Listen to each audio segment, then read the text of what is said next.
बिस्मिल्लाहिर्रहमानिर्रहीम। बिस्मिल्लाहिर्रहमानिर्रहीम। आज का मौजू है हज का सवाब। किताब का नाम है सवाबुल अमाल व काबुल अमाल। शेख सदूक की किताब है। सफ़ा नंबर है 107।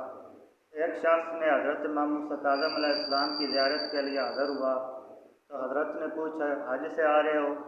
अर्ज़ की, जी हाँ। फरमाया, जानते हो हाजी का कितना सवाब है? अर्ज़ की, मैं आप पर फिदा हो जाऊँ, नहीं जानता।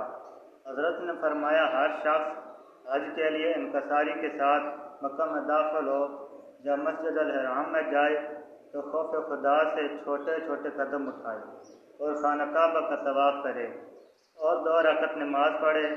अल्लाह इसके लिए 70,000 नेकियां लिखेगा और इसके 70,000 गुनाह मिटाएगा, 70,000 दर्जात बुलंद करेगा, 70,000 हाजतें पूरे करेगा और 10,000 दिरहम कीमत वाले